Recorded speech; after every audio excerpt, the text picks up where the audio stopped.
আসসালামু আলাইকুম। আজকে আমরা লেকচার 25 নিয়ে উপস্থিত হয়েছি। আজকে আমরা দেখব অ্যামিন শনাক্তকরণ। তো চলো শুরু করি। তিনটা আমি বিক্রিয়া দেখাবো। ঠিক আছে, তিনটা বিক্রিয়া দেখাবো, মানে বিক্রিয়া হবে অনেকগুলো, আমি তিনটা টাইপ দেখাবো আর কি। দেখো শুরু করি। এক নাম্বার, আজকের দিনটা দুইটা, প্রথমটা তো তোমাদের পরিচিত, এটা তোমরা দেখে আসছো অলরেডি। দেখো,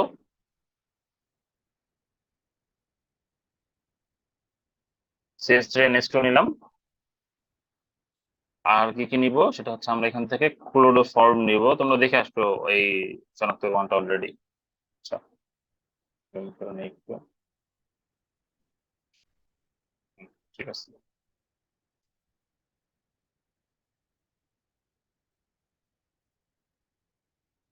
ওকে।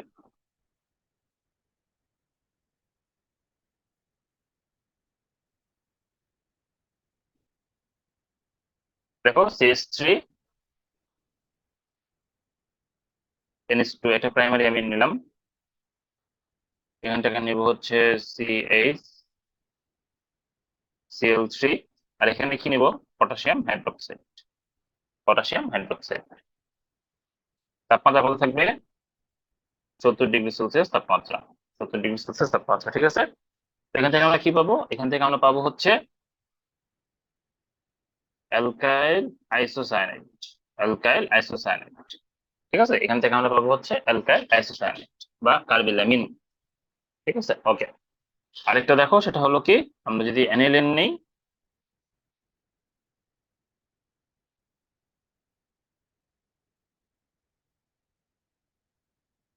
আমরা যদি অ্যানিলিন নেই, একইভাবে ক্লোরোফর্ম নেই এবং সরি KOH, এবং হচ্ছে আমরা এখানটায় 70 ডিগ্রি সেলসিয়াস তাপমাত্রা রাখলাম। দেখো এখানে হচ্ছে আমাদের কি তৈরি হবে? আইসোসায়ানো বেনজিন। আইসোসায়ানো বেনজিন, ঠিক আছে। তো এটা কি? এটা হচ্ছে বিশ্রী গন্ধযুক্ত কার্বিলামিন, ঠিক আছে।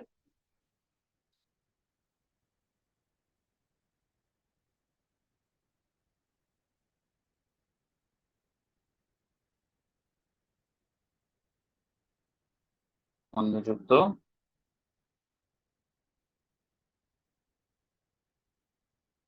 কার্বিলামিন বা আইসোসায়ানাইড যৌগ বললেও হবে, বা আইসোসায়ানাইড যৌগ। আইসোসায়ানাইড, আইসোসায়ানাইড যৌগ।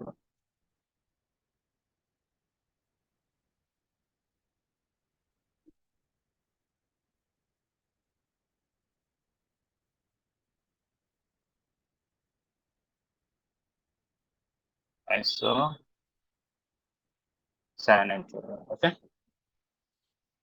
এখানে করে লিখি, বাংলা লেখা খুবই টাফ। অ্যাসোসিয়েশন, ঠিক আছে, ওকে। ওকে, এখানে হচ্ছে এক নাম্বার, এটা তোমরা জানো অলরেডি। এবার দুই নম্বরের বিক্রিয়াটা, এটা খুব একটা ইম্পর্টেন্ট না, তবে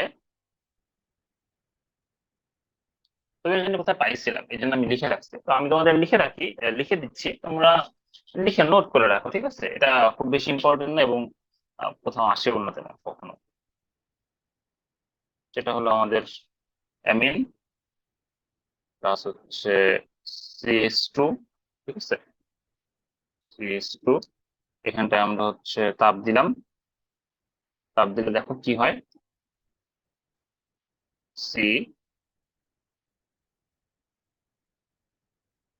CNHR SH, ঠিক আছে, এটা করলাম। তারপরে দেখো,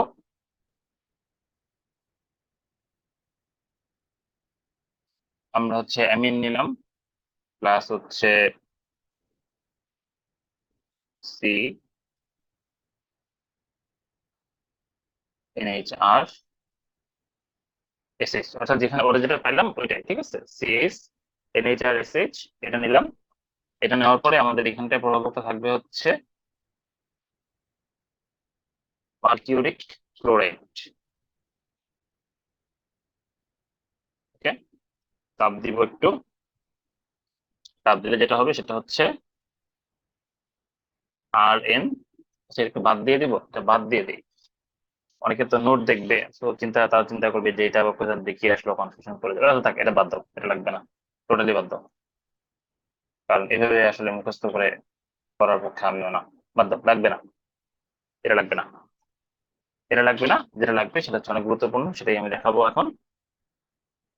সেটা হলো আমাদের 1 ডিগ্রি, 2 ডিগ্রি, 3 ডিগ্রি অ্যামিন শনাক্তকরণ। ঠিক আছে, ওকে।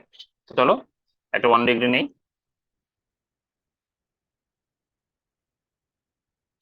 নেওয়ার পরে এখানে আমি যেটা নেবো সেটা হচ্ছে HNO2, nitrous acid. Nitrous acid, এখানে প্রভাবকটা খুবই বেশি ইম্পর্টেন্ট। এই প্রভাবকটা না দিলে কিন্তু হবে না, ঠিক আছে, দিতেই হবে। সেটা কি? Na2, সোডিয়াম নাইট্রাইট, প্লাস হচ্ছে HCl, এটা হচ্ছে 0 থেকে 5 ডিগ্রি সেলসিয়াস। 0 থেকে 5 ডিগ্রি সেলসিয়াস। তো এটা যদি দেই, তাহলে যেটা হয় সেটা হলো এখান থেকে আমাদের মিথানল হয়, আর এখানে আমাদের কি হয়? ইথানল হয়। সরি, কি বলি, ইথানল করে দিয়ে আসলো, নাইট্রোজেন গ্যাস হয়, যেটা দিয়ে আমরা হচ্ছে শনাক্তকরণ করবো, নাইট্রোজেন গ্যাস। আর হচ্ছে পানি উৎপন্ন হয়। তো এটা গেল আমাদের হচ্ছে 1 ডিগ্রি অ্যালকোহল, 1 ডিগ্রি অ্যামিনে শনাক্তকরণ। ওকে, ওকে। তো এবার আসে আমাদের 2 ডিগ্রি, CH3NH, CH3, CH3। ওকে, এখানে আমাদের সেই HNO2 নিব, যা আছে হুবহু সেম, সেম জিনিসপত্র। এটা নেওয়ার পর এখানে যেটা হবে সেটা হচ্ছে আমাদের নাইট্রোসো যৌগ। নাইট্রোসো যৌগ হবে, দেখো CH3 যৌগটা হবে এরকম, NO, আর এখানটা হবে হচ্ছে CH3। ঠিক আছে, ওকে। তো এই জিনিসটা হবে হচ্ছে হলুদ তৈলাক্ত স্তর। প্রথম কথা হচ্ছে এটা হচ্ছে নাইট্রোসো যৌগ। কেমন যৌগ? নাইট্রোসো যৌগ।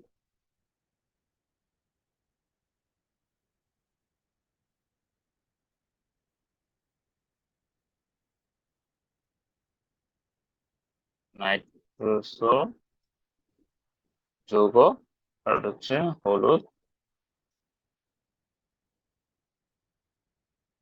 আর একটু জমা করি বেশি, দেখি বেশি হয়ে গেছে। হুম,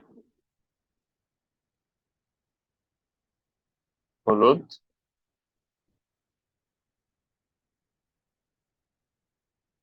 তৈলাক্ত স্তর।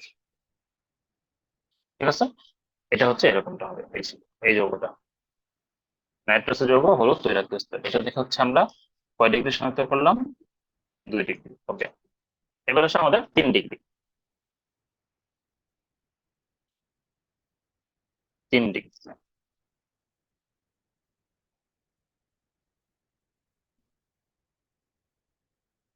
CH3, NCH3, CH3। দেখো এখানে কিন্তু আমাদের কি আছে, সেটা কিন্তু নিঃসংযোজী ইলেকট্রন আছে। তো এখানে যখন আমরা এবার এই HNO2 দিব,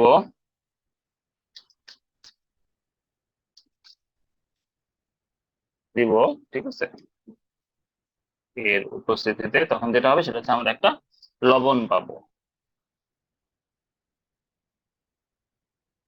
আমরা একটা লবণ পাবো, CH3,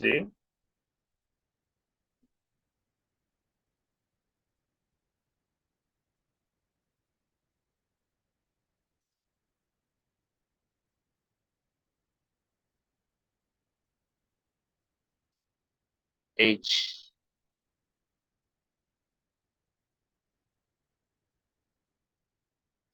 সরি, পাওয়া যায়। ভিতরে দিই। দেখছো? সুন্দর হয়েছে। ওকে, তো এটা হচ্ছে আমাদের প্লাস, আর হচ্ছে আমাদের এখানটা নাইট্রাইটটা থেকে যাবে। ওকে, তো এটা কি? এটা হচ্ছে আমাদের অদ্রবণীয় লবণ। এটা কি? এটা হচ্ছে আমাদের অদ্রবণীয় লবণ।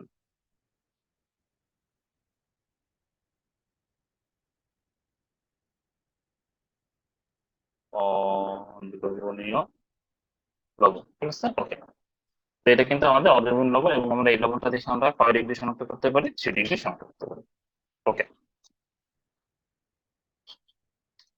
তো দেখো, এই হচ্ছে মোটামুটি আমাদের অ্যামিন শনাক্তকরণ ছিল। ঠিক আছে, খুব বেশি বড় না। আমরা একটা ওই যে ওইটা বাদ দিচ্ছি, ওইটা দরকার নাই। আর এখান থেকে এই দুইটা থাকলেই হবে। এটা কিন্তু অনেক ইম্পর্টেন্ট, দুইটাই ইম্পর্টেন্ট, বাট এটা মোস্ট ইম্পর্টেন্ট। এটা মোস্ট ইম্পর্টেন্ট আসার জন্য। ওকে, এমসিকিউ তে আসতে পারে, অনেকভাবে আসতে পারে। তো বুঝতে পারলাম, আমরা যদি অ্যালকোহল প্রাইমারি অ্যামিন শনাক্তকরণ করতে চাই, প্রাইমারি অ্যামিনের সাথে হচ্ছে ক্লোরোফর্ম যদি আমরা মিক্স করি, তাহলে কিন্তু আমরা এভাবে হচ্ছে বিশ্রী গন্ধযুক্ত কার্বিলামিন অথবা চাইসোসায়ানাইড যৌগটা পাচ্ছি। আর এখান থেকে যদি আমরা এভাবে করি, সোডিয়াম নাইট্রেট HCl আর 0.5 ডিগ্রি সেলসিয়াস তাপমাত্রায়, তাহলে হচ্ছে আমরা এইভাবে 1 ডিগ্রি, 2 ডিগ্রি, 3 ডিগ্রি অ্যামিন কিন্তু শনাক্তকরণ করতে পারতেছি। 1 ডিগ্রিতে নাইট্রোজেন গ্যাস উৎপন্ন হবে, 2 ডিগ্রিতে একটা নাইট্রোসো যৌগ উৎপন্ন হবে, যেটা একটা হলুদ তৈলাক্ত স্তর সৃষ্টি করে। আর হচ্ছে 3 নম্বরে কিন্তু একটা অদ্রবণীয় লবণ তৈরি হবে, যেটা দেখে আমরা বুঝতে পারবো যে হ্যাঁ, এটা একটা 3 ডিগ্রি অ্যামিন। ঠিক আছে, ওকে। তো এই লেকচারে আসলে অ্যালোফেটিক অ্যামিন ও অ্যারোমেটিক অ্যামিনের পার্থক্য পড়ায় দেওয়া যায়, তো দেবো কিনা চিন্তা করতেছি। দেখি ভিডিওটা কতক্ষণ হচ্ছে, বেশি বড় হয়নি, এই ভিডিওতেই পড়াই দিই। অ্যালফেটিক অ্যামিন আর কিছুই না, অ্যালফেটিক অ্যামিন আর অ্যারোমেটিক অ্যামিনের পার্থক্যটা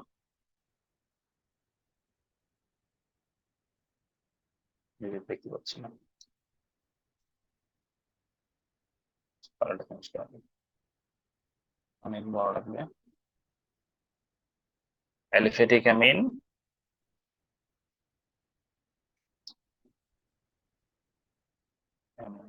অ্যালিফেটিক ও অ্যারোমেটিক অ্যামিনের পার্থক্য করা। অ্যারোমেটিক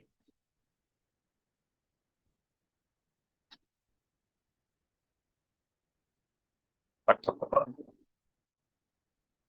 ওকে, দেখি এটা হচ্ছে, হ্যাঁ, ঠিক আছে। তো দেখো, এটা আসলে কিছুই নাই, কিন্তু যা পড়লাম না কেবল তাই, এগুলো খুব বেশি কিছু নাই, এই জন্য দেখা যাচ্ছে। দেখো, 1 নম্বর, কালারটা চেঞ্জ করে নিই।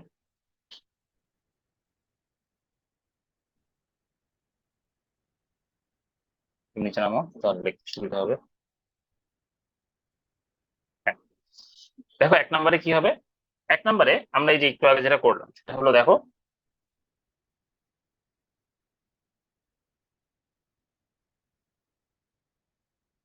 HNO2 নেই, তাহলে কি হবে? একটু আগে বলে আসছি, HNO2, HNO2 যদি নেই, তার উপস্থিতিতে sodium nitrate, sodium nitrate HCl, আর 0 থেকে 5 ডিগ্রি সেলসিয়াস কিন্তু তাপমাত্রা। ওকে, তো এটা যদি নেই মোটামুটি, তাহলে দেখো, তাহলে এখানটা হচ্ছে মিথানল হয়, আর কি হয়? নাইট্রোজেন গ্যাস উৎপন্ন হয়, রাইট?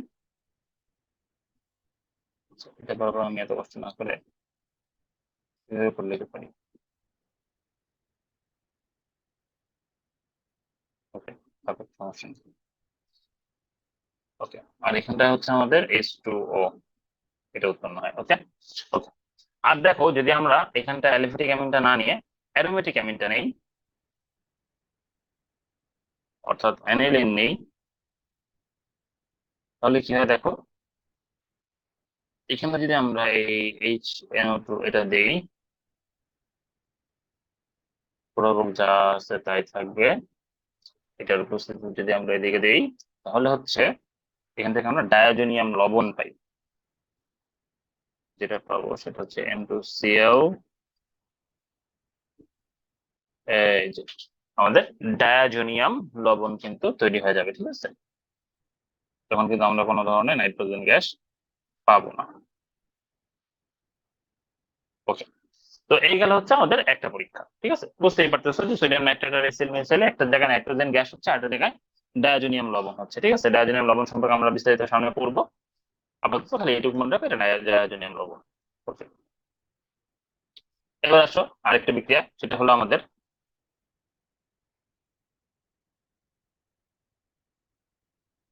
এই যে NH2 নেই,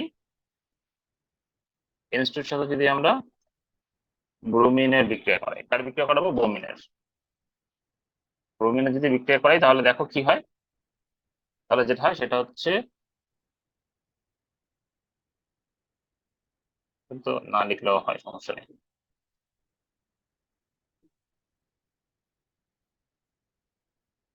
1,2,3,135 ট্রাইব্রোমো অ্যানিলিন, 135 ট্রাইব্রোমো অ্যানিলিন। ওকে, এটা ওয়ান বলবো, 2, 3, 4, 5, 6, 2, 4, 6, 2, 4, 6 ট্রাইব্রোমো অ্যানিলিন। ওকে, এটা হবে। আর যদি আমরা হচ্ছে এখানটা এটা না নিয়ে প্রাইমারি অ্যামিন নেই, প্রাইমারি অ্যামিনের সাথে যদি আমরা ব্রোমিন পানিটা যোগ করি, ঠিক আছে, এটা যদি যোগ করি তাহলে যেটা ঘটবে সেটা হচ্ছে কোনো রিয়াকশন হবে না, নো রিয়াকশন, কোনো ধরনের রিয়াকশন কিন্তু দেখাবে না। ঠিক আছে, তো এই আর কি, খুব বেশি কিছু নয়, এই জন্য আর কি দেখাই দিলাম। তো তোমরা আশা করি বুঝতে পারবা, সমস্যা হবে না। তো এই তো বুঝতে পারছো আশা করি। দেখো এমিন শনাক্তকরণ করলাম আমরা 1 নম্বর বিক্রিয়াতে, ঠিক আছে, প্রাইমারি অ্যামিন প্লাস ক্লোরোফর্মের মাধ্যমে। আর 2 নম্বরে আমরা হচ্ছে, 2 নম্বরে আমরা হচ্ছে দেখো এভাবে কিন্তু 1 ডিগ্রি, 2 ডিগ্রি, 3 ডিগ্রি আমি শনাক্ত করা করলাম। আর অ্যালিফিটিক অ্যালুমিনের পার্থক্য দেখালাম, দেখো কিছুই না, খালি হচ্ছে আমরা এই চেনটার সাথে বিক্রিয়া করাবো sodium nitrate HCl 0.5 degree Celsius তাপমাত্রা উপস্থিতিতে। তাহলে প্রথম ক্ষেত্রে আমরা নাইট্রোজেন গ্যাস পাবো, আর দ্বিতীয় ক্ষেত্রে আমরা হচ্ছে ডায়াজোনিয়াম লবণ পাবো। আর পরেরটা হচ্ছে ব্রোমিন দ্বারা বিক্রিয়া করাবো, করাইলে হচ্ছে অ্যানিলিন থেকে 2,4,6 ট্রাইব্রোমো অ্যানিলিন পাবো। আর অ্যালিফেটিক প্রাইমারি অ্যামিনের সাথে কিন্তু কোনো ধরনের বিক্রিয়া এই ব্রোমিন দিবে না। এভাবে কিন্তু আমরা অ্যালিফেটিক অ্যামিন আর অ্যারোমেটিক অ্যামিনের মধ্যে পার্থক্য করতে পারি। তো আশা করি তোমরা বুঝতে পারছো, ঠিক আছে। ওকে, এইভাবে হচ্ছে মোটামুটি আমাদের অ্যামিনটা শেষ। অ্যামিনের বিক্রিয়া তেমন নাই, আহ যা আছে খুব একটা আসে না, অ্যালডিমিন, বেনজোকুইন এগুলো লাগবে না খুব একটা।